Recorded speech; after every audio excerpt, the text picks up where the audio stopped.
Congressman Keith Ellison is a faith leader in Congress. He was the first Muslim American elected to the U.S. House of Representatives.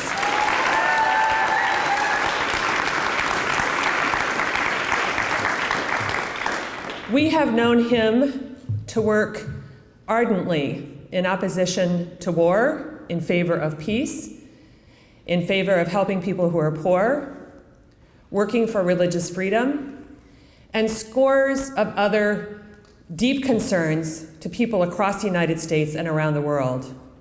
It is really a joy to work with him. Congressman Ellison was first elected in 2006, and when he was sworn in as a member of Congress, he used the Quran that was owned by Thomas Jefferson, which I think is a stunning tribute to this nation's history. So we are so thrilled that he was willing to come speak to us. You have seen him in the news a lot. He is a person who cares deeply about his own party, but more importantly, he cares about the American public. He hails from Minnesota, and I will let him talk about his own district, but we welcome him today to talk to you as you get ready to go to lobby members of Congress to resist injustice, to fight for saving Medicaid for everyone and saving SNAP benefits. So, Congressman Ellison, thank you for being here.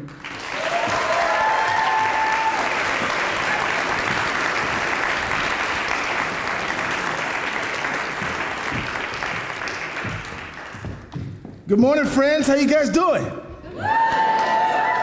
Well, let me just say thank you all for being here in Washington. Who came from somewhere else to be here this morning? Put your hands in the air.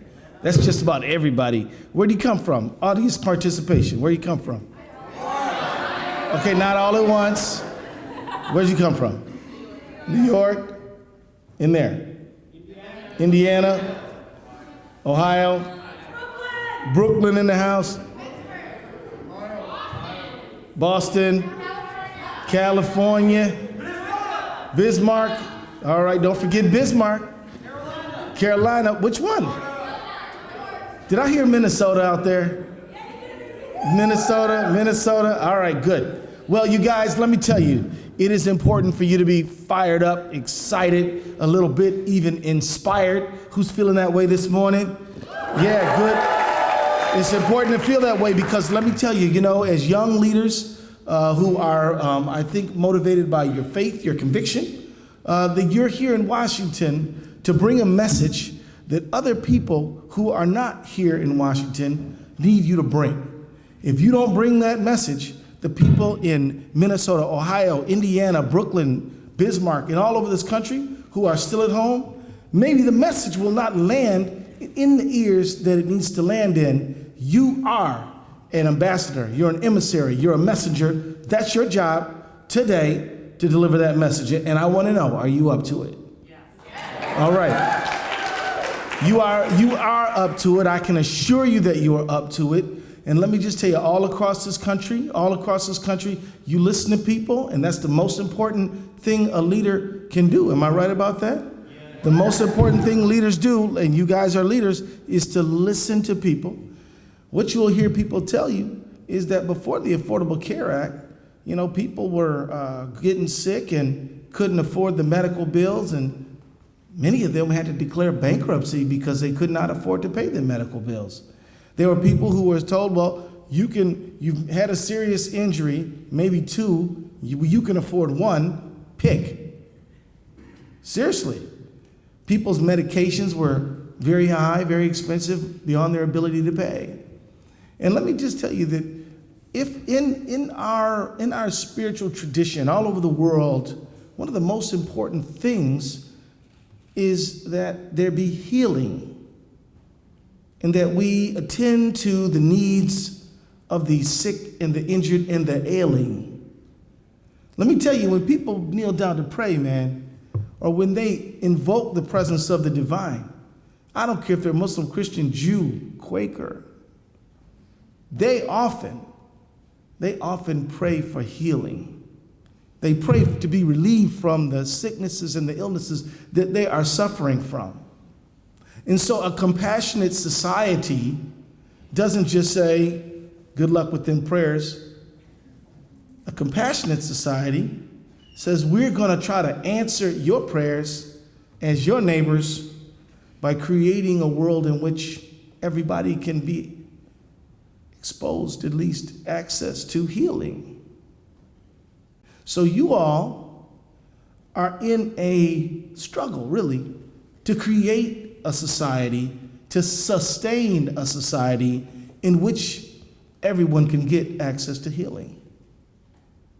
This is a blessed thing that's been bestowed upon you, to be able to be that voice for people who might be held up in a hospital room, or maybe not even there, in an ER room or in home or something, just hoping that they could afford to get some care.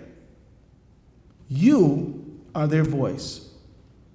Now, we're going to talk about how to be an effective voice, but the most important thing before you do anything is to set your intention. That's the first thing. You got me? You got me? Yeah. All right, cool. So, if you're going to go talk to your members of Congress, understand that it is absolutely your right to talk to them. They're not doing you any favors. I'm not telling you to not be polite. You should be polite because you are a polite person. But you're not being polite to gain their favor. You're being polite because that's just how you roll, right? They have to talk to you. Now, truth be told, members of Congress are sometimes moving in many different directions, so sometimes they have staff who will talk to you, but it doesn't matter to you. You either talk directly to that member or you talk to that staff member with the idea in your heart and mind that you have every right to be there. I know that you're going to have to walk up a bunch of white marble stairs, in a big old building, and they call it the Capitol. Ooh, right? It's nothing but a building. It's just a building. It's no big deal. Don't let the architecture intimidate you. You know that's what it's designed to do, right? I mean, you know that, right? When they designed Washington, they said, we want to build a Capitol that will intimidate and create awe in foreign dignitaries who come here. It's all theater. You understand what I mean by that? And who's ever been in a play? You just pull that curtain behind, and then you see all the play, right? That's not real blood, that's ketchup or something. It's the lighting, they got pulleys that make people look like they're flying. They're not.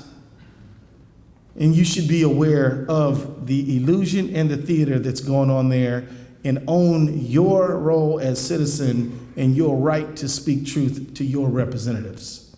That's key. Now, when you go in there, you got to have a little plan. Who's going to say what? Don't talk all at once. Designate. You bring up SNAP benefits. You bring up health care. You bring up that.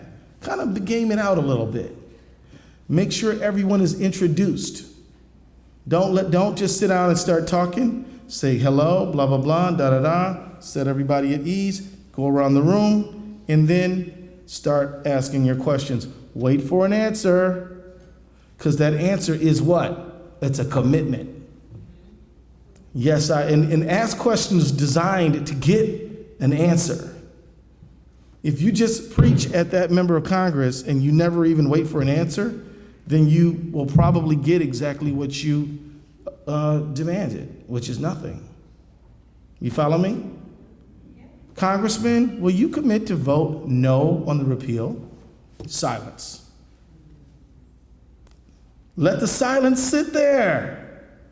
You following me? Congressman, will you vote no on the repeal bill? 1, 2, 3, 4. You understand what I'm saying? If you've ever sold anything and you ever want to get a commitment from somebody, there's a natural human tendency to ask a question, then fill in the uncomfortable silence. Don't do it. Okay?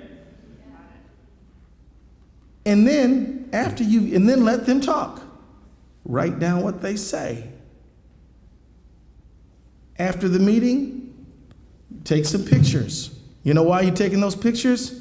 They're not just you're not just being a fan. Maybe you're not a fan.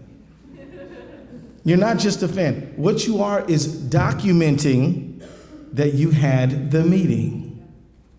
We talked to you. So when you come back later, you say, Congressman, remember we met? Here's a picture. You committed to doing this. We wrote it down. You understand what I'm saying? This is how you engage these folks. It's a good idea to leave something written. You don't have to read something really long. It doesn't have to be War and Peace. You know, the Brothers Karamazov, you know, some big giant book. Just a few sheets hitting your key points. Now let me go back to the moment when you're going to actually make your pitch. Have an idea of what you want to say. It doesn't have to be long. I'm not sure who said it. I bet one of you know. Who said brevity is the soul of wit? I guess it doesn't matter who said it. But what does it mean? It means sometimes less is more. You don't have to talk all afternoon to get your point across. Will you vote no on the repeal? That's how many words is that? And then let it hang there. And so what I'm telling you is that this is something that you all pretty young people, right? How old are you guys? 35. So you're kind of younger, right? Anybody 50? 40? Anybody 30? Okay, so but you guys in your 30s you're managing this thing? Right. So what I'm saying is, you guys in your 20s and maybe even in your teens, any teenagers, any 19s? You see, there you go. All right. So what I'm telling you is that I want you to understand that what you're doing now, you are setting a trajectory for your life. When I was 18 years old, I went to Wayne State University in Detroit, Michigan. And I heard somebody give a speech about South African apartheid. Y'all know what that is? It's a system of racial subordination that took place in South Africa for many years. And I heard a speaker give a speech about it that was compelling, that was stirring. And they asked, would anybody like to volunteer to get signatures because we want our school to take its investments out of South Africa. It's called divestment. And for some reason, I found my hand in the air. Didn't even realize it. And they said, here, go fill up this clipboard. And I did, and I did. And the first time I asked somebody, it was kind of scary because they were all playing cards at the Student Center. Y'all ever seen that happen? Do they even play cards anymore at the Student Center? Some, huh? So I was, walked up and said, would you guys sign this petition to get money out of South Africa? What's South Africa? So then I got to tell them. So then they all signed it. Then I went to the next table, the next table. Within 2 weeks, I was the chair of the petitions committee. And the next year, I was the chair of the Black Students Union. What I'm telling you guys, particularly you teenagers and young 20s, is that what you're doing now, you can do for the rest of your life. You are learning a skill. You're not just doing something, you're learning how to do it. And the most important thing to learn is that you can do it. It's important to understand that you are persuasive and that your words have power. But in order to infuse those words with power, you have to believe them. And so when you go in there and you sit down, you make your pitch, you listen. Remember what we said, what's the most important thing? That's right, listening. Then you will know, when you walk out of here, you're going to find, hey, we did this. It happened. Now, are you going to win just because of your magical moment? I don't know. What do you mean Keith doesn't know? No, he don't. I don't know. But I know this. If you don't go, we will certainly lose. I know that. But if you do go, we just might win. So often in life, it's not a matter of what you know is going to happen. I want to urge you all to reject a prevalent idea that is in our society, which is that folks need to know the end before they even start. Will this bill pass? I don't know. I know this, if we don't fight for it, it won't. Can we stop this bad piece of legislation? I don't know, but I know that if we do fight it, we might win. If we don't, it will pass and people will suffer. It's critical for you to understand that when the reporters and when some of the folks who look like they're really smart start talking about what's going to happen and what isn't going to happen, nobody actually knows what's going to happen. And the truth is that you can increase your odds when you put yourself to a problem. So what your odds are before you start are not the same as what your odds are after you've begun. Do you understand what I'm saying to you? You can increase your odds of success by you impacting the situation. And I want you to know this because I don't want anybody in this room to be under the impression that we're for sure going to defeat this Republican repeal bill. I don't know. But I know that we have to try. I don't care about the odds. I care about what's right and what's wrong. And as long as you're willing to fight for what's right, we have a shot. You follow what I'm saying to you now? Let me tell you a quick little story before I wrap up. We can do some questions? Okay. I just want to tell you this real quick thing. Back in 2012 in the state of Minnesota, there was a law that was said that we were going, that some other folks who were not firmly committed to civil rights or the right to vote said that they wanted to pass a law that said they were going to restrict marriage to one man and one woman, and they said they were going to put a bunch of barriers before they could vote. And then they ran a poll in March of that year, and the election was in November. And in March, the poll said that both these things were going to pass 80%. And so we went and we talked to some people and said, we're ready to fight this thing. They said, well, we're on your side. We definitely believe in you. We think you're right. But, the polls just say we can't win, so we're not going to invest any money. Maybe we can win in courts. And they said the odds won't help you. I said, well, it's not about the odds, man. At the end of the day, you're not going to be judged by the odds. You're going to be judged by whether you fight for what's right or not. The odds aren't up to you. The fight is up to you. That is what you have to invest yourself in. And just because you don't win it today, maybe you won't win it today. Maybe the congressperson you talk to will not say, I give up, you win, I'm persuaded. Maybe they'll say, well, we'll see, we'll take it under advisement. That just means you keep it up. Persistence is very important here as well. Persistence, keeping up with it, keeping an eye on it, and fighting till the end is very important as well. And so often it's not the person who makes the big blow, but the person who sticks to it over time that is going to win. So for these reasons, I'm very proud to meet you this morning, because I just know that the answers to our prayers are in this room. The answers to the prayers of people suffering all over this country are in this room. And I just want to end on one simple idea too. How many of you all have been to a protest march in the last year? I want you to say that I'm very proud of you. Give yourselves a hand. But I also want you to remember that when Martin Luther King protested, he always had a goal in mind. Passage of the Civil Rights Act, passage of the Voting Rights Act. We're not going on a long walk when we march. We're marching to do something, to pass something. And I want you all to know that your chances of passing good legislation, that it uplifts human dignity, that secures people's rights, are much better if you have people in our elective offices who care about those things.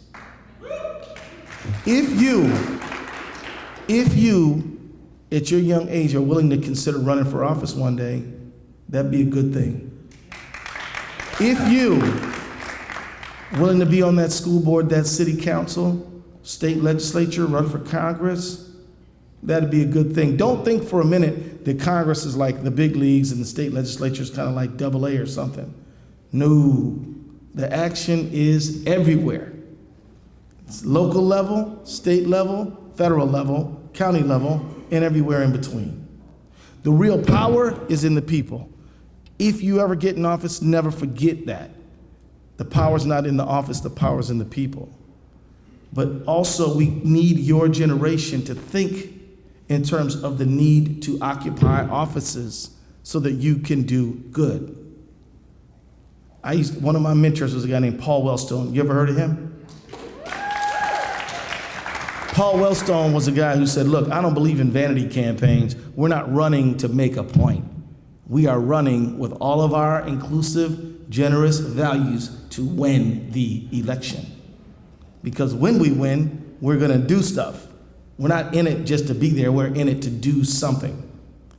So I want you guys to look at this experience that you're having this morning as one of the beginning stages of you getting in office and then doing some really awesome things for people. Would you consider that?